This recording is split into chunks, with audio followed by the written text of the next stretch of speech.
Welcome to the Go Rhody podcast. I'm your host, Scott Brand. Today we have a very special episode.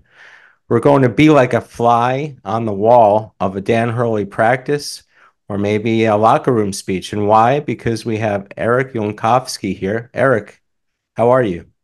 Hey Scott, how you doing? I'm great. Thanks for having me. Well, thanks for coming by. And Eric has known Dan Hurley for 10 years, and you played for him and he liked you so much he kept you, and you were working as a dobo Yeah. and a video coordinator following Eric Spolster's footsteps. Yeah. And he liked you even more, and he took you to UConn, and you worked over there for a couple of years, and now you're working for a sports marketing firm. So tell me, before we get into how you know how Dan Hurley and what he's like, what he's really like, we all know what he's like because if you listen to his interviews, he tells us the most personal things about himself. I have some great stories we'll come over later, but there's a big elephant or a husky or a Rhody ram in the room, and that elephant is Rhody is playing UConn coming up in an exhibition game. I know you're not with the team anymore, but do you have any insight on how that happened and why it didn't happen sooner? No, I don't have any insight on that. I heard it was percolating because I'm still, close with both parties. So, I had a conversation probably like 2 weeks ago with Coach Hurley, and then I bumped into Archie in Atlanta like a month ago. And I just shared like, hey, I hear this is going on. I'm so excited as a follower of both programs. And I think it's so cool that Coach Hurley is willing to do that. I mean, I can only imagine how excited the Rhody fan base is right now for that. So that's what it came down to. You think of Coach Hurley as the one who had to agree, or wasn't more of a mutual thing? No, I mean, definitely a mutual thing, but I think a lot of times at that power level, Yeah, you don't necessarily see that. So I thought it was really cool that he agreed to it. yeah. I think everyone agrees with you on that, because he is the most famous basketball coach right now. Well, we're really excited about that happening, and I was wondering it could have happened sooner, I especially when know. we might have been better than you guys your first year, Oh, the first year or two. Yeah. possibly because we weren't playing as a team too well, but we did have the horses, and you guys didn't at least a year from now. But uh, And then my understanding is like the rivalry goes back to like years and years ago. Like yes, it does. they were in the same conference at one point. And Dan obviously loved his time at Rhode Island and still communicates with a lot of those people. So I just think it's really cool that it's happening. Yeah, it's so obvious how much he loves Rhode Island. We have a little treat at the end of the show today, and as we're packing up, I'm going to ask you to tell us the funniest Dan Hurley story that you have, something for our listeners to stay tuned with and stay on. But tell me about who Dan Hurley is and your relationship and what we think we know him, but is there more to it than that? He's an open book, isn't he? Oh, he's an open book. Yeah. I think with Coach, he's very transparent and what you see is what you get. He's as authentic as they come. And he says it like he spent 9 years as a high school teacher and a coach, and that's who he is. And he says like he's doing the same drills he was doing at St. Benedict's, and he's a he's a teacher at heart. Like he's Really? all about life lessons. I mean, if you follow UConn, if you follow their social media, you'll see that he's always doing book clubs with the guys and making Really? them read certain chapters, and it goes so much deeper than basketball for him. And he's really just using it as a vehicle for people to learn life lessons, and just the work ethic. Because really, you could apply the mindset to like anything. I apply it to my job now. People could apply it to life. You're going to face adversity. And his whole thing is just mainly about process. And then obviously you see the results, like when you stick with it. It's like anything else in life. Yeah, we're going to talk about how he was able to pull this off for 2 years in a row and maybe be the most successful 2 years of any statistical at least, of any coach in NCAA basketball. But what was it like playing for him? I can't believe that it was all just sunny and fun and harmony. There had to be times when you just didn't want to be in that practice on the court and were hoping for an escape. Is Oh that yeah, when we were possible? first starting, I mean, when you're building anything or trying to rebuild, I wasn't there for Wagner. It's like the calm before the storm. I think the guys on the team feel me coming right now. They could hopefully feel my energy starting to come down towards the court. Initially, when I walk in the gym, there might be like, in their own minds, like a slight, oh no. Hey, jump stop or on the line? Which one? Jump stop, right? Pick jump stop. You know, our experiences as pack the rim.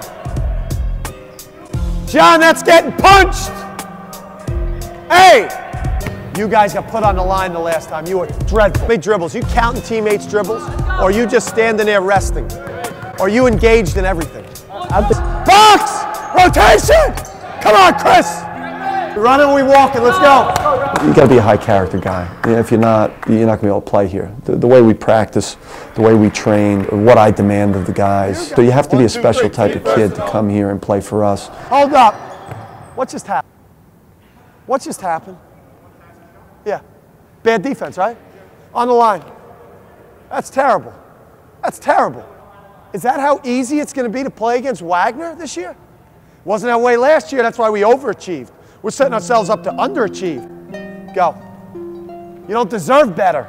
God, don't be the last guy, John. You're always the last guy. Damn, win at something. It's a theme. It's a theme. You're not winning championships by always being last. And like greatness is like all these little components that you practice every day and then putting it together. It's all these little things like when we're talking about rotations, closeouts, transition defense, how we're guarding screens, like it all comes together to either lead to a championship or just anything else. And anything else ain't acceptable. Let's go. 4:30, be ready, man. Team first and only. 1, 2, 3. Team first and only. Environment that we're fortunate enough to grow up in. You know, having a father whose number one concern was the well-being and the future of his players. You know, I think it paved the way for our thinking to be what it is, which is, you know, prepare our guys not only to be successful on the court now, but to develop the characteristics and qualities that are going to carry them on into their professional life. Making better fathers, better husbands, you know, better workers, better friends. I mean, that's our role. You know, our role is not just to try to win conference tournaments, to get involved in March Madness. Our role is to help raise kids who are still at an age that's very, very, you know, very impactful. With the work that we put in and the type of players that we've brought into our program, we feel like we deserve an opportunity, you know, to play for a championship this year, and we will every year because of the way we're going to work.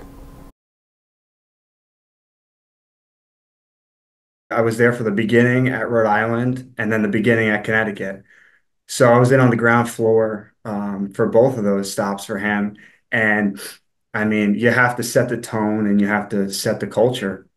And I think the biggest thing for him is he tells you where you stand. You always know where you stand. So it's very truthful, hard film, and that's what gets you better. And he pushes everybody very hard in practice, but he's able to do that because he builds, you know, strong bonds with his players. So like on days where he might be extra hard on you, you know, likely the weekend prior, you know, everybody Yeah. was at his house playing like games in his backyard. You know what I mean? So Yeah. you're able to, you know, push buttons in practice. And everybody knows it's just to get them better.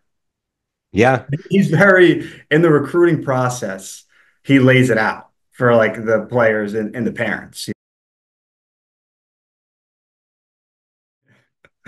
Yes, yes. You know, and that's the key to success. You know what I mean? Like you don't beat around the bush when you know, when things aren't going well, you know where you stand and where the team stands. And, you know, he comes with solutions, you know, like film, like this is why this isn't working. We need to work harder on rebounding. We're going to spend a half hour on rebounding today and do some brutal rebounding drills. And then the next game, like we're going to win the battle on the glass. Yeah. Speaking of that, I was listening to or watching a great interview with Dan Hurley and Jim Calhoun, and he was quieter than I've ever seen him, Dan Hurley, because Jim Calhoun is such a large presence. So he definitely wasn't quiet, but you could see he was a little more measured. Wanted to make sure that Jim was getting the floor, but at one point he was saying that he was putting 4 or 5 guys to the glass.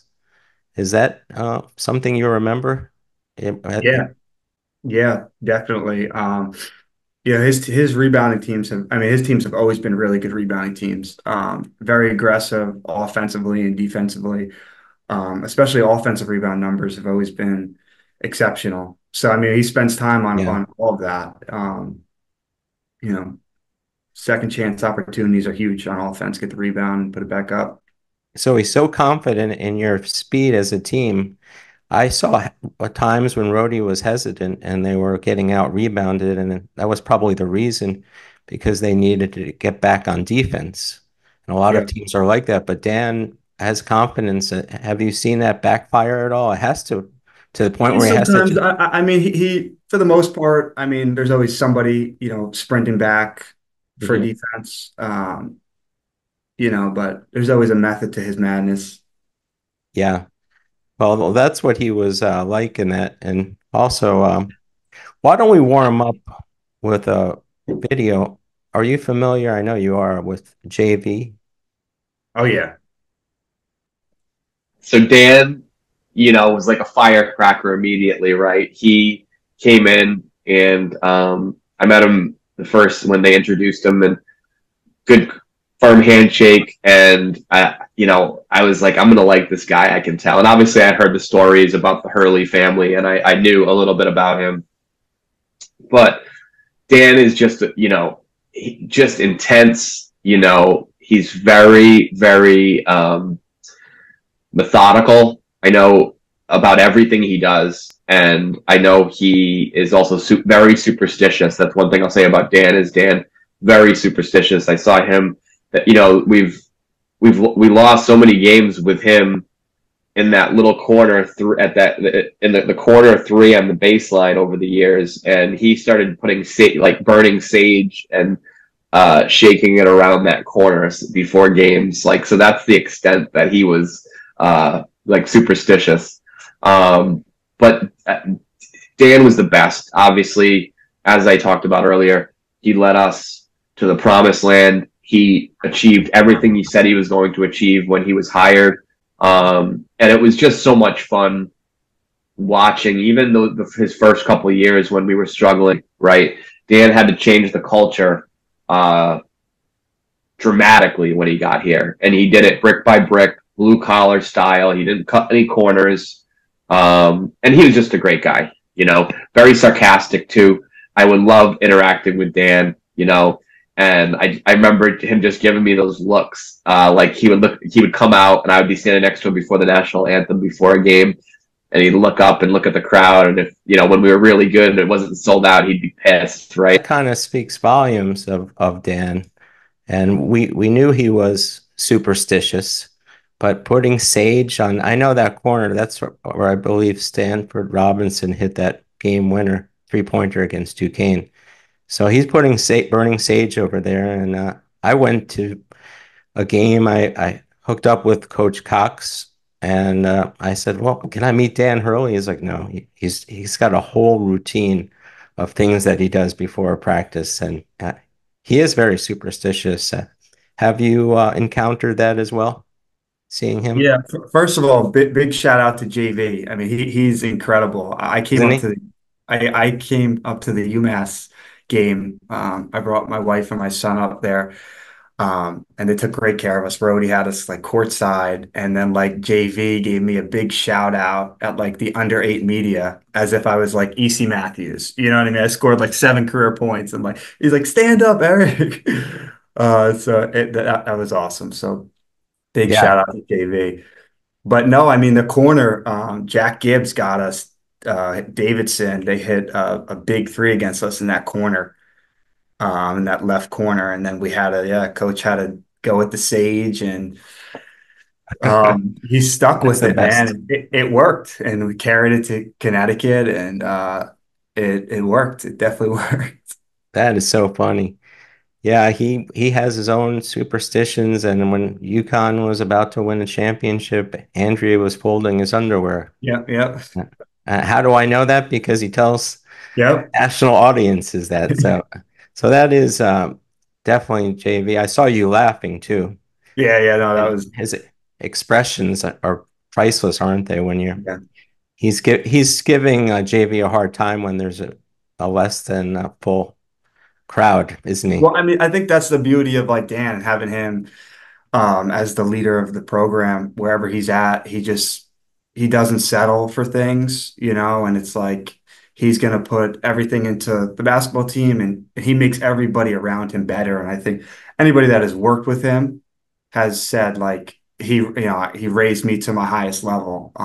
Because you were going to hear about it if it wasn't, he expect the team to perform at a championship level, and he wants everything around him, too. And then, fortunately, those last 2 years, we did at Rhode Island. Yeah, it was a tremendous last 2 years, but it didn't come easy, and it could have been a whole different narrative because remember the Fordham loss late in the season? That put you guys in the spot, didn't it? So that's actually my favorite Dan Hurley story. Oh, great.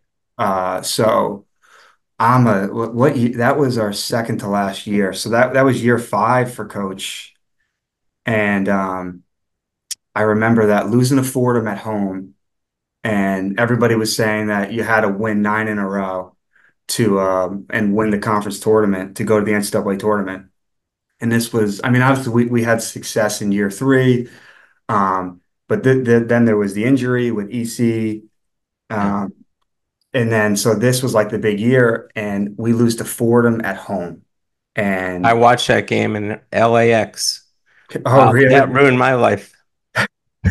So I remember, and I'm just like thinking about how much time we spent, on over 5 years with everything, and like there was such a deflating feeling. And I remember going home that night, and Coach, he usually would call me at night, like he'd get home, watch some Really? film, then he'd call me, and we'd talk.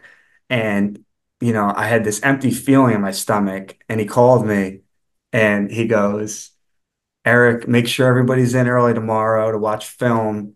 And I want you to remember this. I do my best work with my back against the wall. I Wow. remember like goosebumps. I'm like, and like I was so motivated.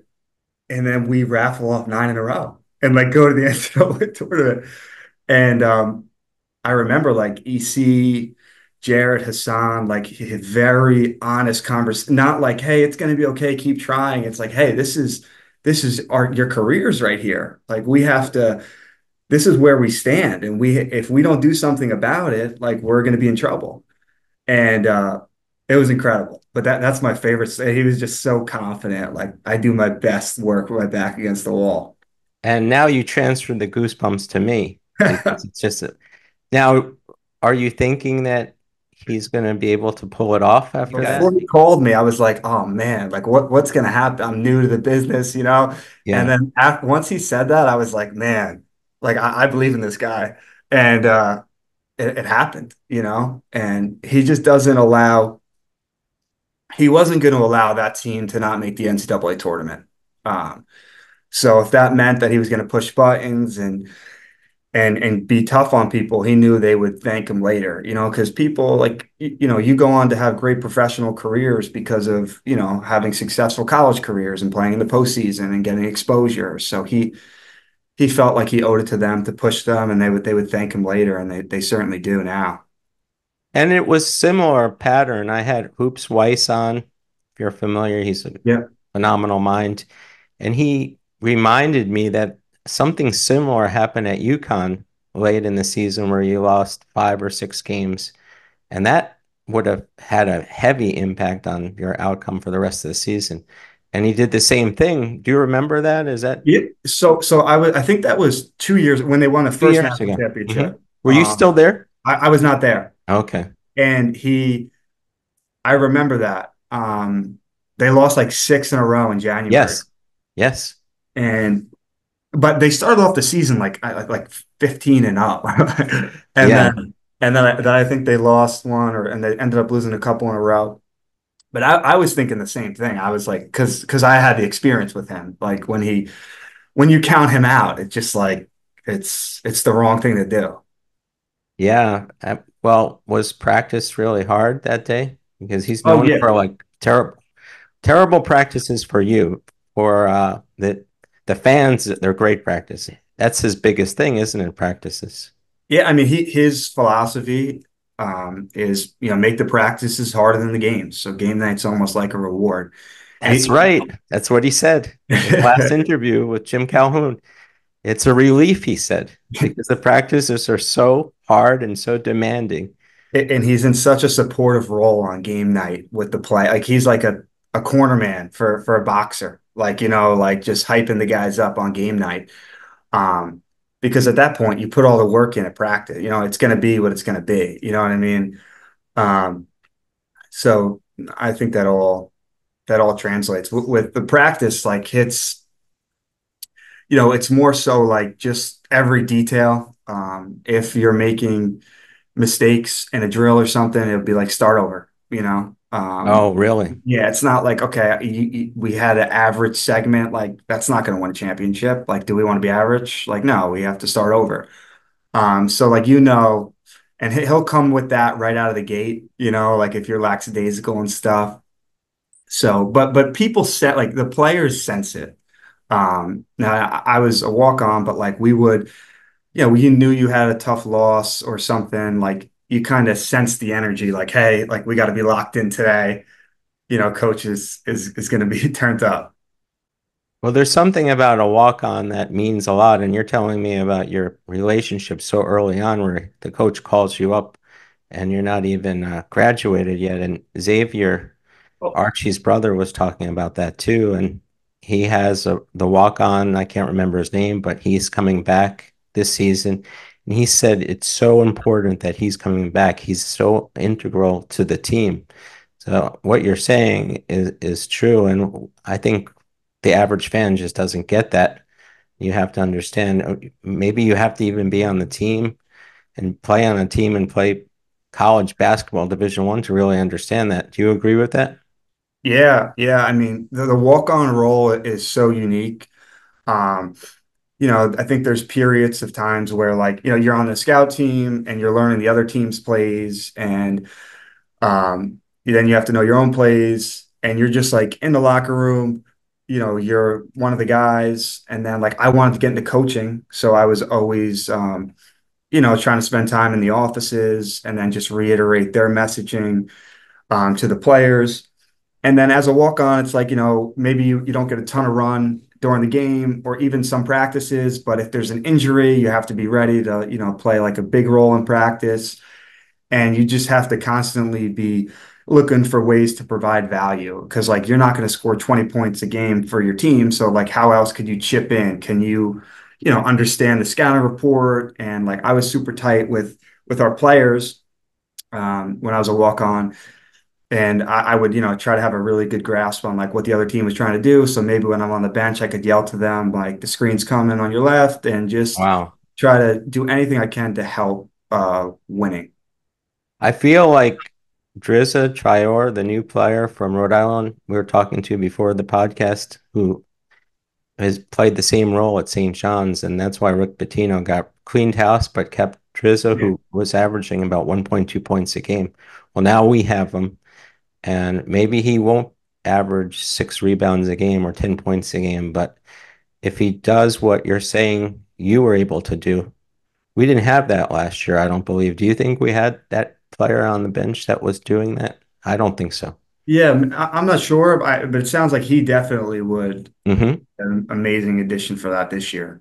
What about the EC Dan bromance?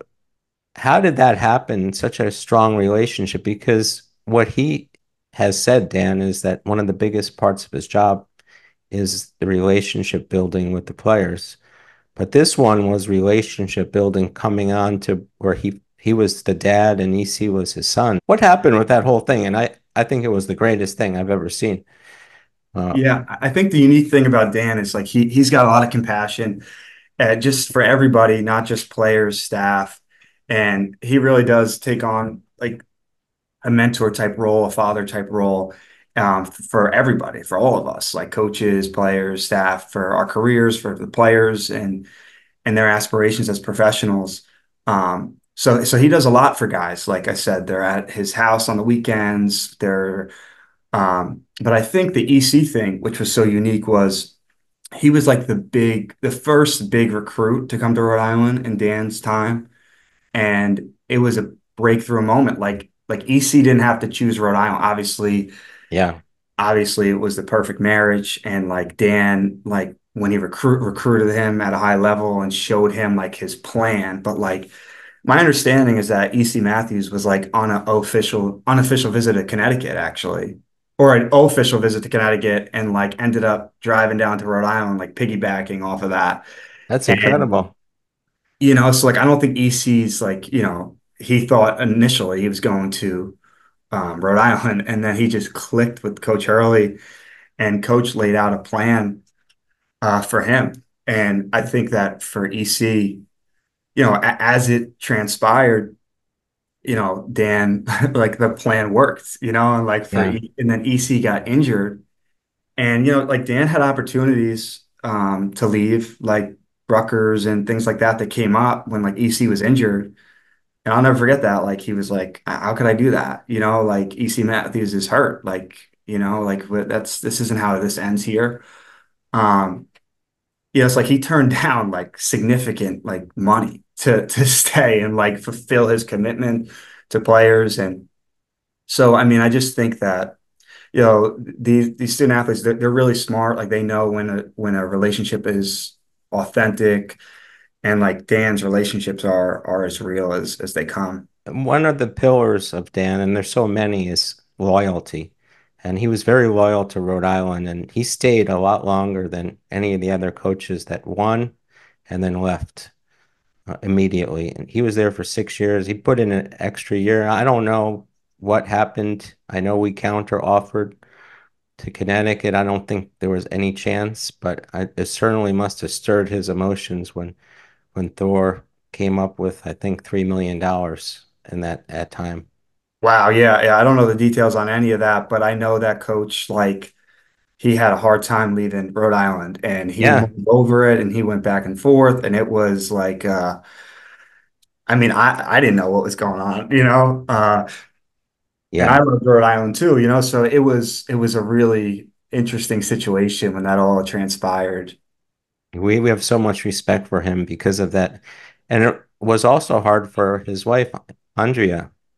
Yeah, she had a hard She time. loves the beach, doesn't she? Yeah, yeah, definitely loved that Rhode Island, and just the connections. Like she builds such a strong relationship with the players, and she's like their mom away from home. So it was hard for her, like, to leave those relationships. And I mean, honestly, though, like they're unbelievable. They kept their relationships. I mean, you see like Andre Barry's on staff at Connecticut, like a lot of people, um, the circle kind of remains the same, It really does. And how are they doing? Like I've had Andre on the show.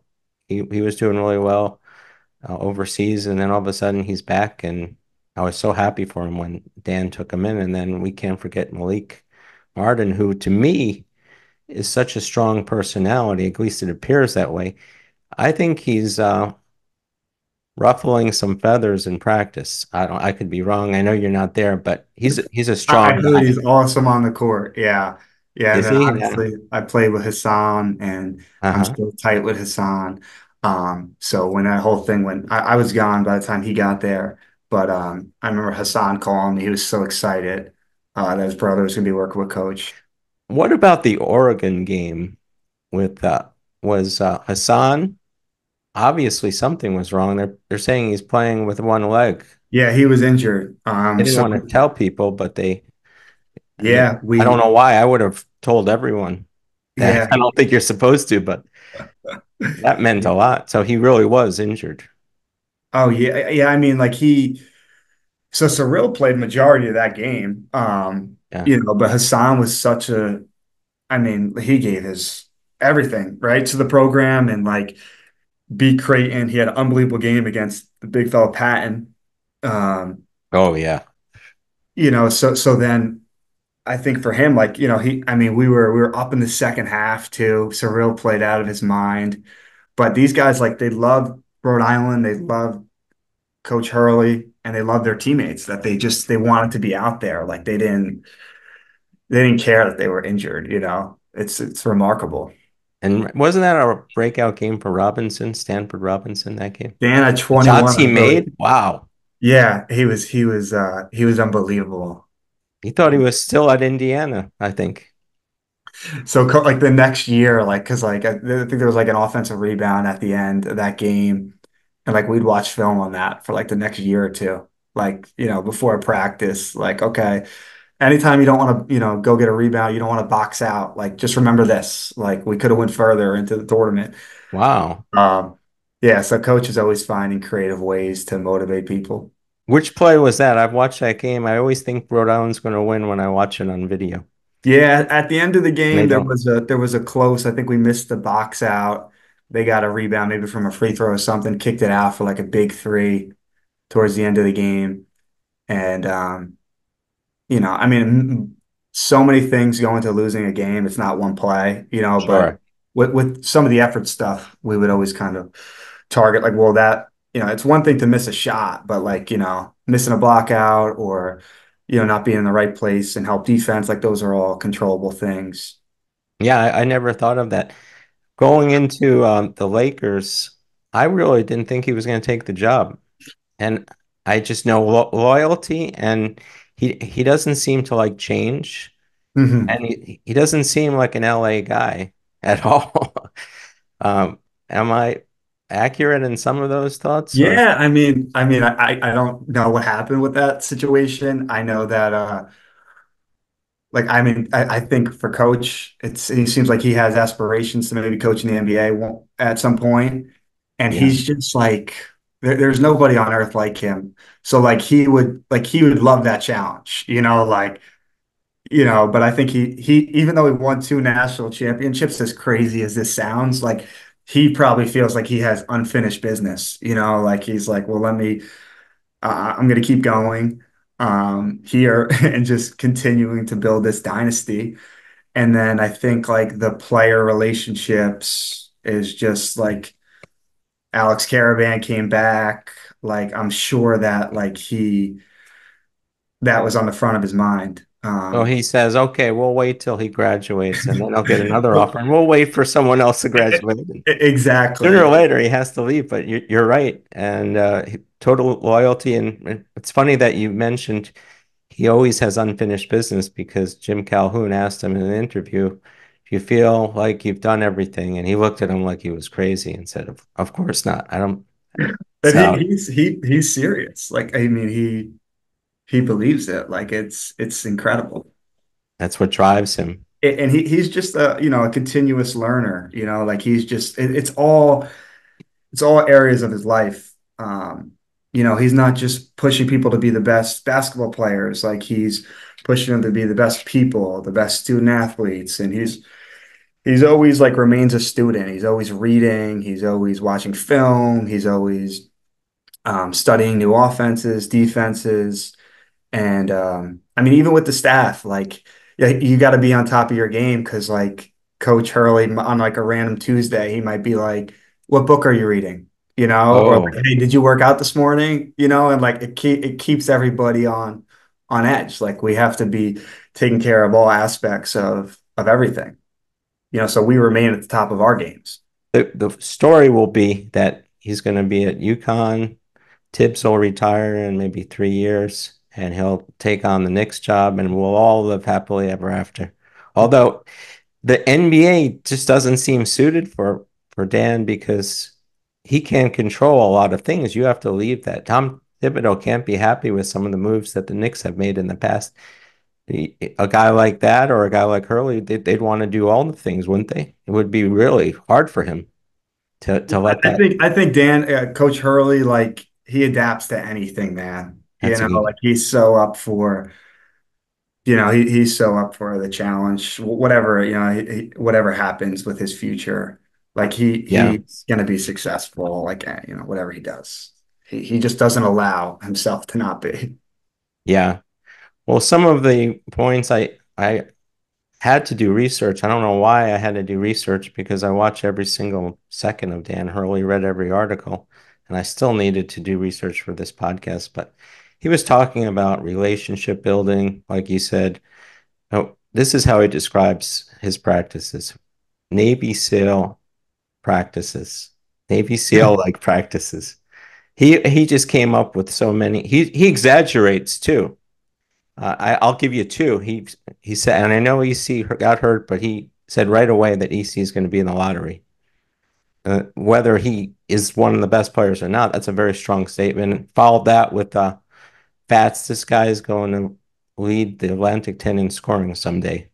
So not everything comes true, but I don't know. Does he say that on purpose? So I'm gonna tell you, man, like it's incredible. Um, when he he knows like with play, and I'd say like EC Matthews, like he was on like mock drafts like before the Yeah. ACL. Um, and like Fats, like if he wasn't the leading scorer in the Atlantic 10, I mean he was probably really close to it at some point. But Oh like yeah. he was saying that about like Andre Jackson and like Jordan Hawkins coming back as a sophomore, like he only averaged 5 points a game as a freshman. And he's talking to everybody like this kid's gonna be a lottery pick. And like people are like, what? And I mean, we knew it because we were there, like close to it. Um, but he's like rarely wrong on those things. It's Yeah. and I think it's a combination. I think it's like I mean, he's been around the game forever, right? With his dad, his brother. So like he has the instincts for it. But then there's some of this, and I've seen it firsthand. The confidence he pours into these guys and like says it, like they believe it. Like Yeah. and that's really empowering. Like when your coach is like that big of a supporter for you, like I mean that's everything. When you're a player and your coach is like giving you that type of green light and that type of confidence, like it's amazing what it will do for them. And I think it helps significantly. Well, one guy in mind is Fats Russell. Whatever he did to Fats Russell the first year, I was disappointed he toned down his act afterwards. I loved the Fats Russell his freshman year because first of all, he was named delusional because he said he was the best player on the team and he just was Yeah, always 20 up. against Providence as a freshman. That was a great game. That's another one of those. But the reporter said the players are so dedicated to Dan Hurley. I'm sure it's the same in UConn that Fats Russell would run into a wall for Yeah. him. That's how dedicated they are, and that's another thing that he does. And they just know he's taking them in the right direction. And I mean, you look at like even a guy like Samson Johnson at Connecticut who didn't play a whole lot like freshman, sophomore year, like played a lot last year, is sure going to play a ton this year. Like, the relationship, like, and he would always, even when Samson was a freshman, I remember like he'd be coming up to the office for meetings, like, you're going to be a great player at UConn, you're going to be a great player at Connecticut. It's like, it's not just the leading scorer, you know what I mean? It's everybody on the team. I mean, if you look at my circumstance, like I was a walk-on, right? So like I can't mhm. really contribute a whole lot to like winning on game night. And he still was helping me develop as a coach. You know what I mean? So it's it's across the board. So like, I mean, the EC thing is like unique, but like, I mean, just about everybody else felt probably close to that level that EC felt about Dan, if not at that level.